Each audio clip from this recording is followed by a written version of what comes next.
Well, good morning, model fans, and welcome back to Watson's Models. First, before I do anything, let me take a sip of my coffee. Yeah, it's a Jeep thing, and it is a Jeep thing. I'm just saying. If you don't have the Jeep thing, you got to get you a Jeep thing, 'cause it's cool. Anyhow, look, hey, I just want to say thank you, man. I had no idea. Look, the video that I cut yesterday on doing the Andy's Hobby Headquarters comparison to the I Love kit, man, that thing hit 2,000 views in under 24 hours. And I'm looking at my video list of what I've done, and I'm trying to understand by looking at the analytics, what are people interested in?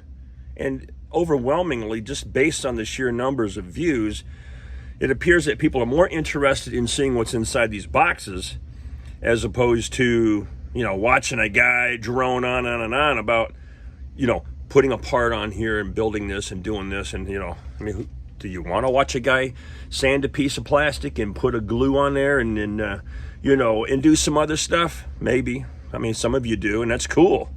However, I have to produce content that the customer wants. Because the customer's always right. Most of the time. Not all the time. I used to work in sales. And believe me, I wanted to, give a couple people their what was on my mind, piece of my mind. Anyways, guess what?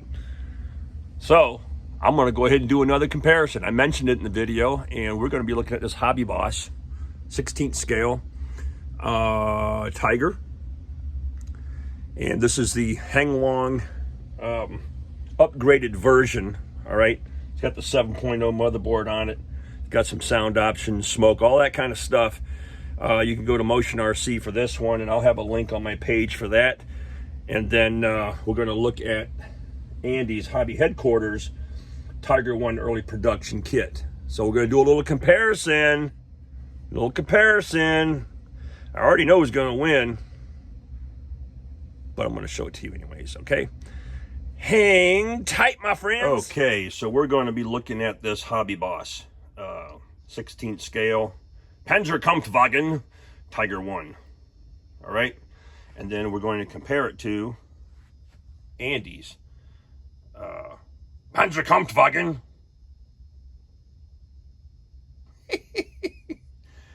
I don't know. It's fun saying Panzerkampfwagen. Sounds like machine gun fire, Love the German language. Plus, I was born over there, so humma. Hey, this is the early Henglong Tiger kit that I got. This was not even a kit. It was an RC tank. It's ready to run when you get it. It was one of the first ones that they had produced. And I think it was the second RC tank that I owned after my family got me this one. Okay, and you can see where I've stripped all the decals off of this, and we're going to be doing some up detail work on that later. But hey, I like to have a display piece out here with the kits to kind of give you some ideas of what things look like. This is the upgraded version from Henglong, so it's got an updated motherboard, blah blah blah. You can get these things with metal tracks, metal gears, metal sprockets, but they do have sound options, smoke. They fire BBs, the plastic BBs, and it's just an all-around fun tank. And if you're into doing the infrared battle, then you can do that. These kits come with those tools.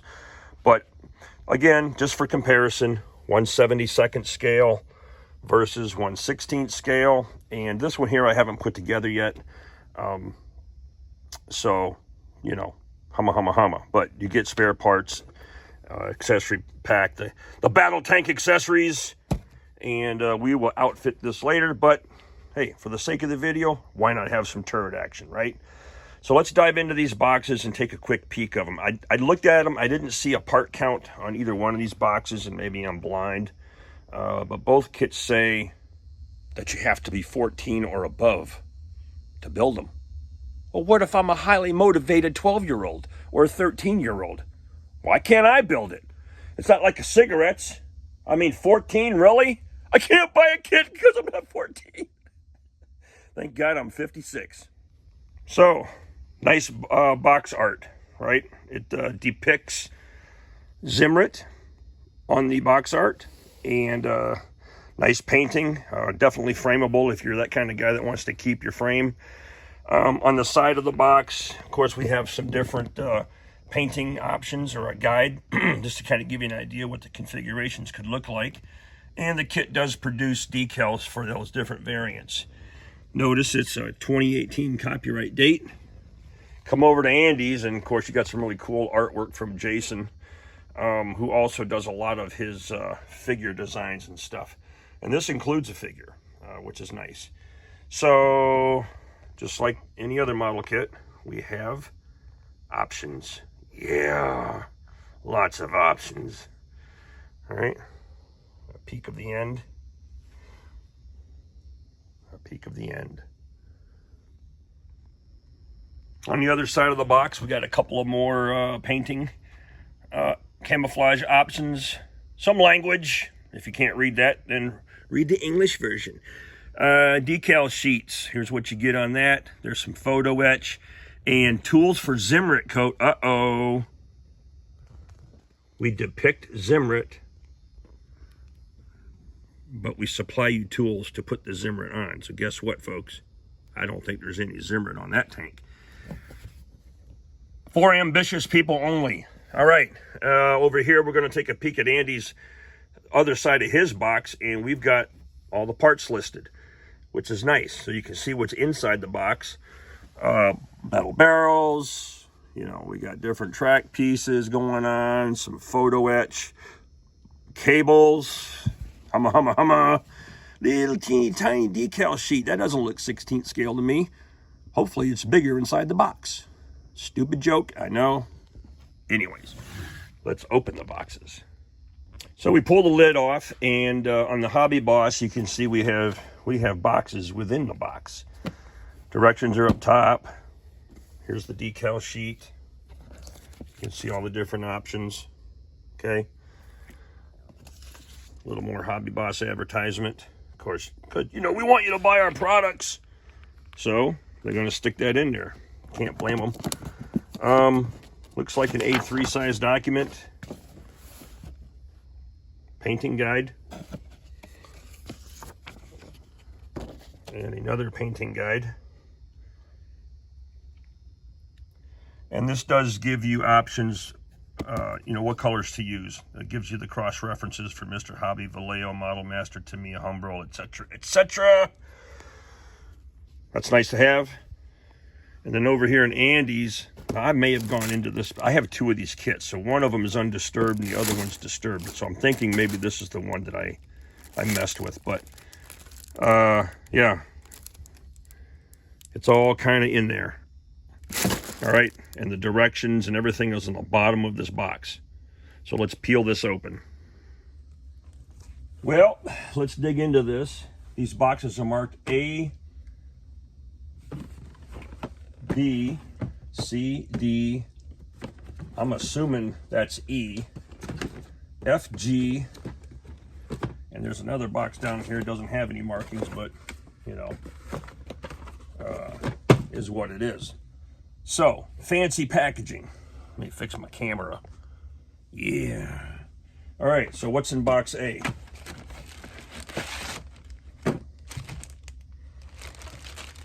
Here's your top hole. Now, we got a problem, Houston. Check out the fender skirts are attached. The hatches are molded in. There's a lot of details here that are molded into this thing. And look at the thickness of it. This appears to have been made for a radio-controlled tank. And I'm wondering, where the hell is where's my RC stuff at?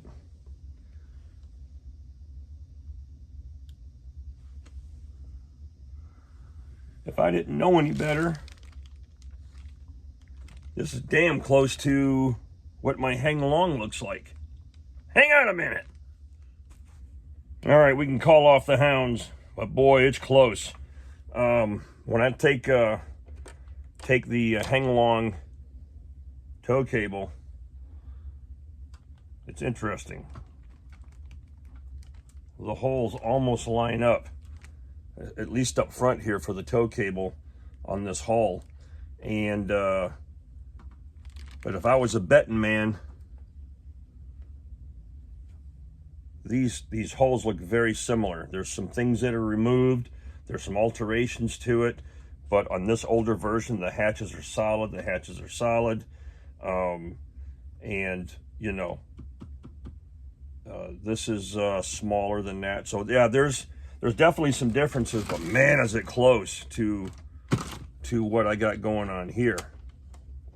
Let me get rid of this gray one. Let's get back to what's in it. Whew, had me confused. All right, so that's it. We got the hole here, and here's how she looks.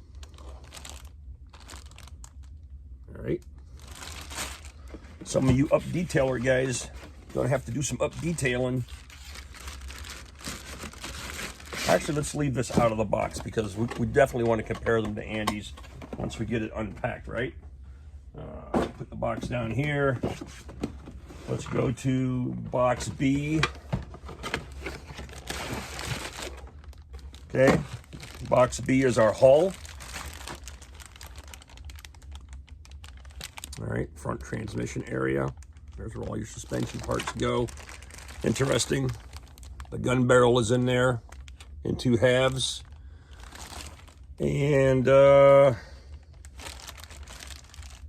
yeah, all right. That's cool.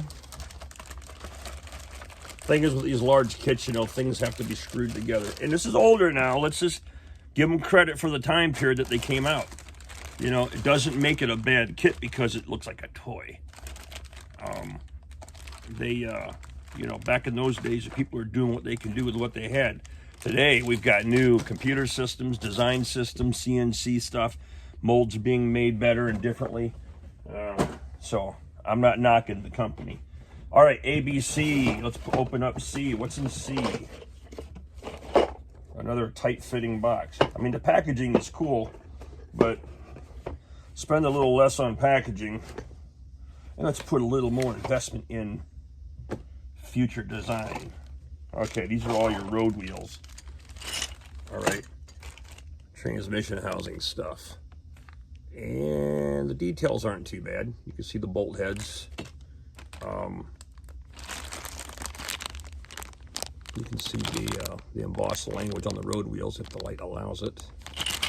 So, sounds like poker chips. So that's what's in this box, okay? Here's the sprocket. And I definitely want to leave the sprocket out because actually I want to leave the rear idlers, humma, and we're going to leave a pack of these road wheels out so we can do a comparison. Okay? Package D.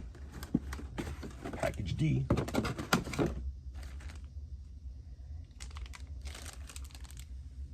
Exhaust system, mufflers, etc., etc. Okay? That's how they come. I'm going to leave one of those out.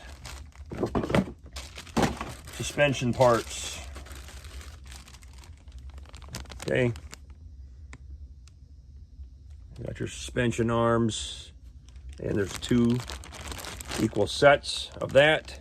Comes with some little extra track pieces that must be for the turret, but they are molded complete in there. And the plastic, yeah, it's not rubbery or anything, so keep one of those out for comparison. Here's your mantlet, part of your gun system, part of your gun barrel. All right, a little bit basic. We'll leave that one out. Glacis, I don't know. Glacis, the front part of the tank. Some more of the mantlet parts and stuff for assembly, the rear part of the hull. And more locations here where things are screwed together using hardware. Let's leave that out. Okay, cupola, hatch, rear fenders, the machine gun. What is that, an MG? That's interesting. Check that out. They got the entire machine gun molded in length in 2 pieces. Now, this kind of sucks because you're going to put these 2 halves together and you got that entire length with all those little details of edges to clean up, all right, to make it look like you don't have seams. So that's going to be a bit challenging, but I'm sure they make aftermarket machine guns, which I know they do, to take care of that. So these are the heat shields that go around the exhaust system. All right, and then you got your, it's a very basic track jack here, it looks like, but there's some bolt-on parts. This one here has a lot of your basic issue items: shovel, axe, sledgehammer, etc., cables, tow cables. They are, some of the locations have dimples in them, which are going to have to be filled. And sledgehammer's hollow on the other side. I know you're not going to see it when it's mounted, but still, details matter. Okay, we got photo etch.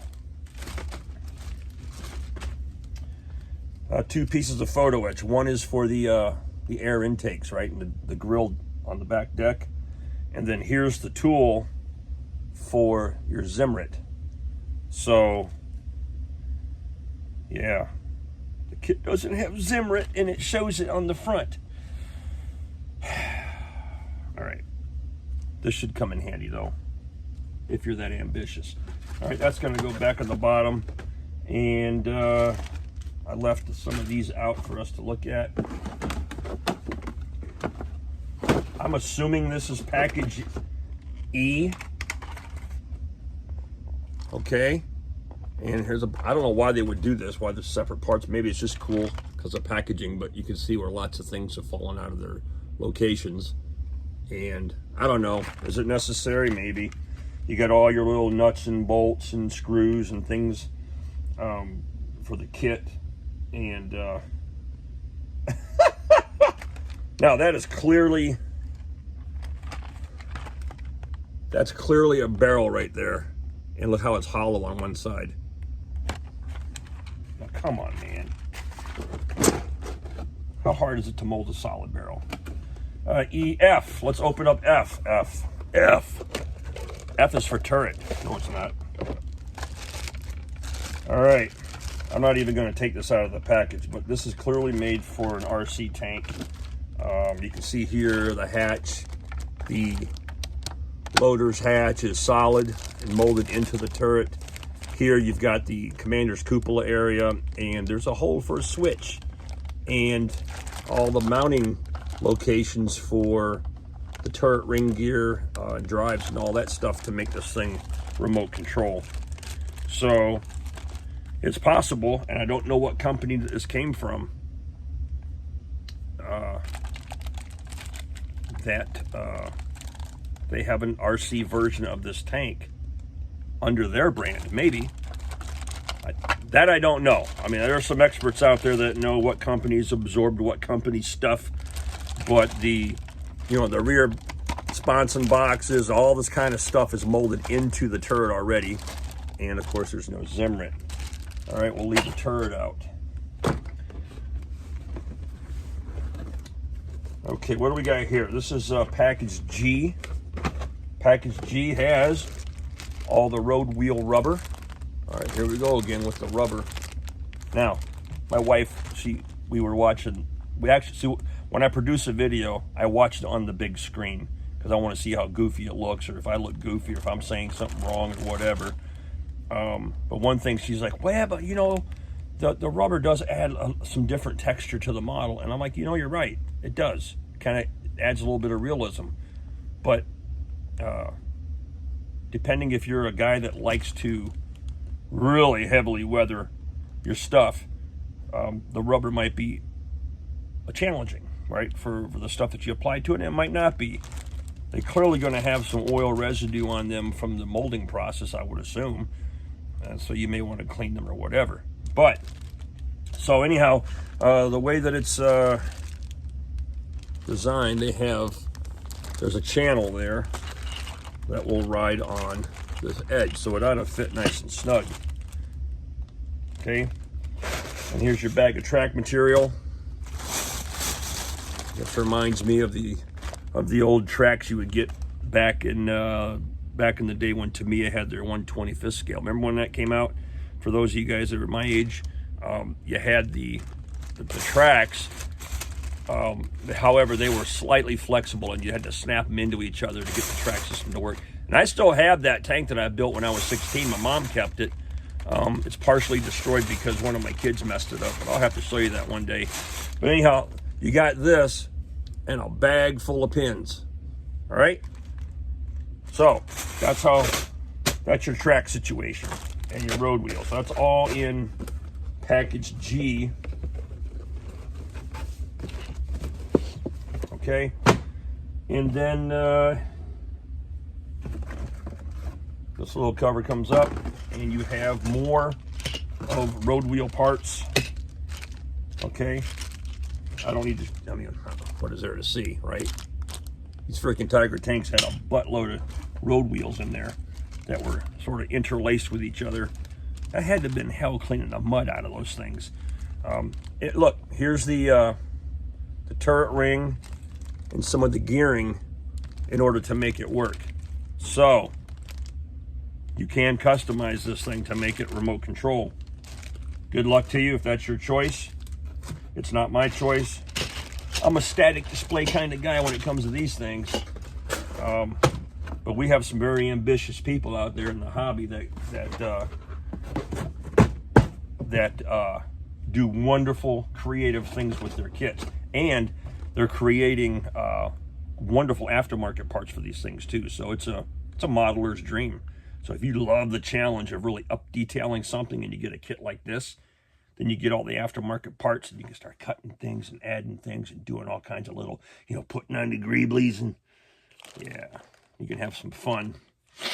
Okay, let's set this aside. I left the main parts out.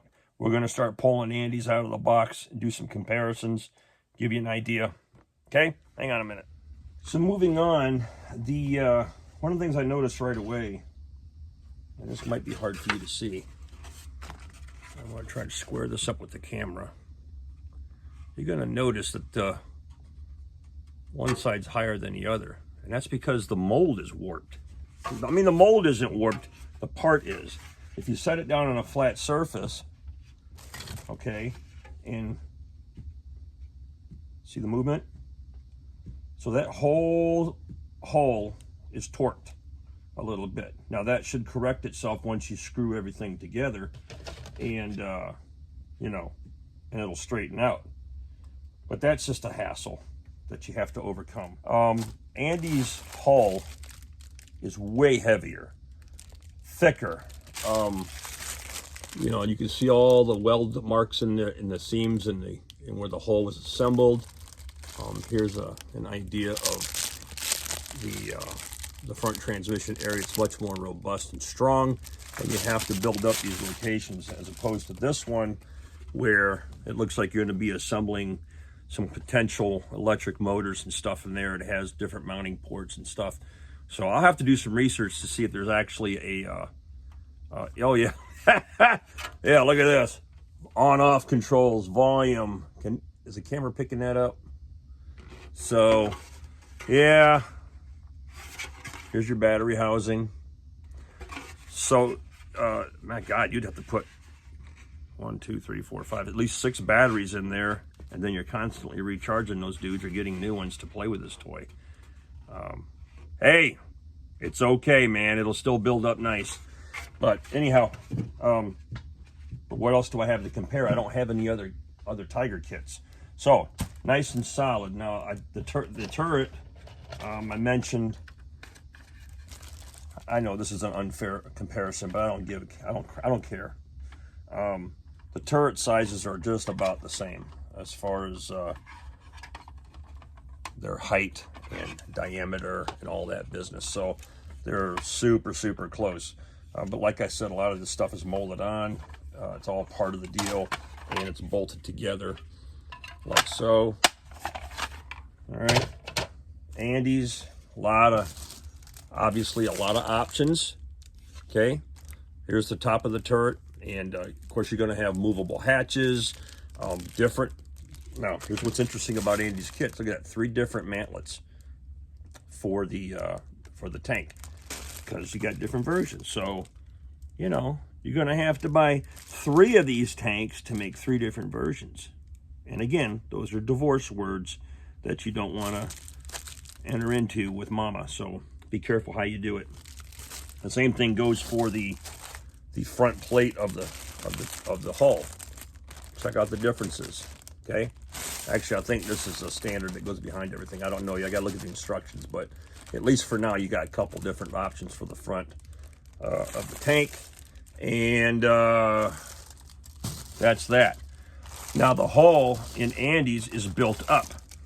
You have the upper hull. You know, this is all one piece with fenders and everything. Here, everything's separate with the open and positionable hatches. You can see right here, access to the engine compartment, and then the sidewalls of it all. Right? So it's a little bit more involved. Some of the turret pieces.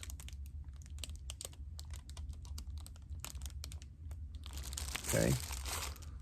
And what do we got here? We got some road wheel and suspension parts. Now, what did I do with the road wheels?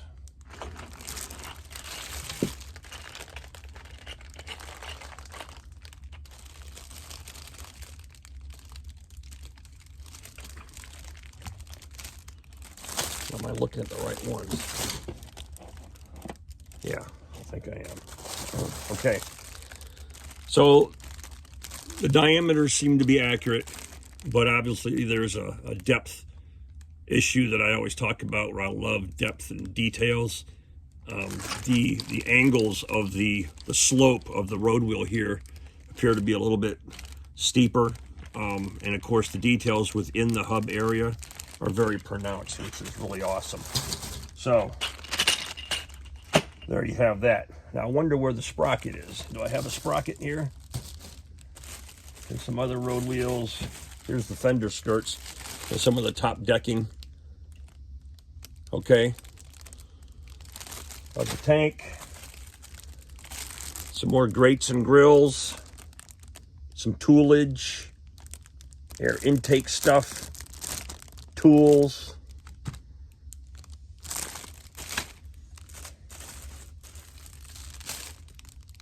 Now, what I did not see in this kit is the, I'll have to dig through the bags, was the airlines that went for the air intakes. Here you can see some nice details molded into that plastic to give you that sort of mesh fiber feel to it all. But there's a lot of thought and a lot of detail going into just the air filters and the air intake to this kit. Here's the sprocket and the idler. I know I said I wanted to do a quick comparison to that. And so on Andes, let's see here.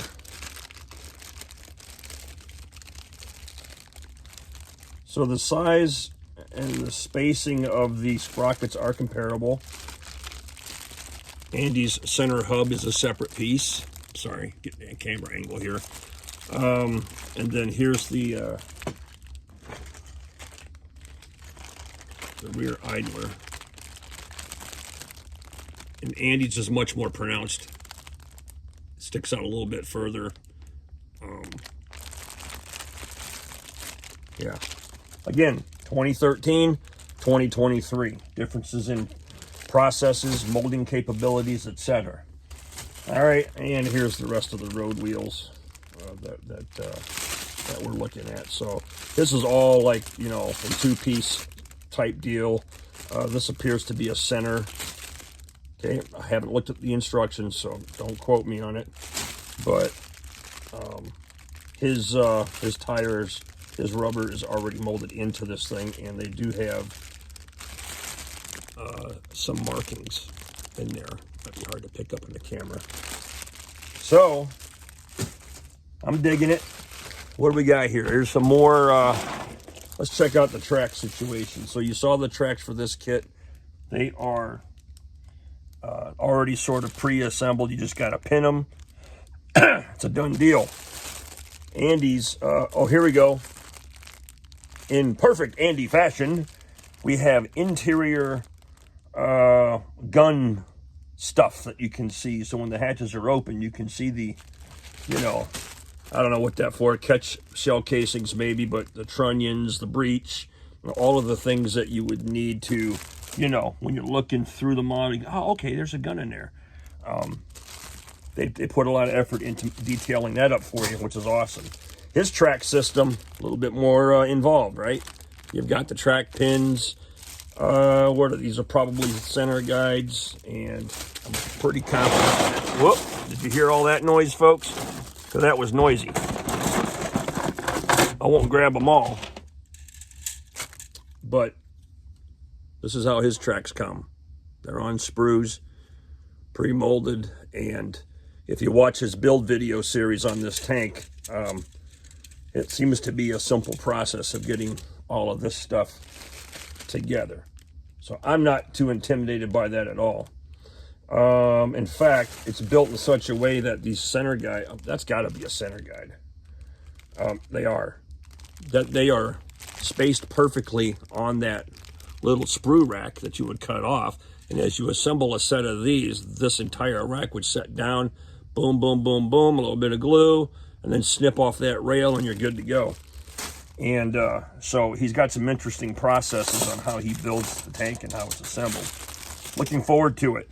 As mentioned earlier, the Andy's sponson box, toolbox, whatever, is a separate piece. Same thing with the cupola. So we're going to get some good detail action there. And his main gun, the muzzle end of it, is also a slide molded muzzle brake. I don't know. But you also have the option to put a plastic gun on there if you want to, even though it comes with a metal barrel. Copper tow cables, photo etch screens for your top deck. And of course you get a decal set here to build several different versions of this tank. And I believe this is some antenna mass stuff that goes on there for the Commander's tank. But yeah, good stuff, man. And even the interior portion of the hatches have lots of details to them. So when they're in the open position, you can see the interior of that. Wow. All right. So what does Mike Watson think? Well, Andy's, it did come with a button. I'm just saying. All right. So this is not a fair comparison, obviously. The purpose and the design of each of these kits are what they are. This has more of a, let's try to make it motorized, remote control kind of feel to it. It's a little bit toyish in its design, which is okay because you can still do a lot of up detailing to it. Now, this Hobby Boss kit runs around $100, $105, depending on where you get it. So do your research on Google, eBay, whatever. Guys keep asking me, where do I buy this stuff? Well, do some research. But I'll put links to what I know I can find, which would be Andy's. You can find this all over the place, okay? So check it out. Andy's, I think this was like $140 something. Let me check. Andy's kit currently listed at $149 on his website. And, you know, way good value, in my opinion, for the money. Again, it's for the amount of detail and the quality of the molds and the crispiness. I always talk about crispiness and depth of the kit. Yeah, you're getting a great deal for the money. So I don't argue with the price at all.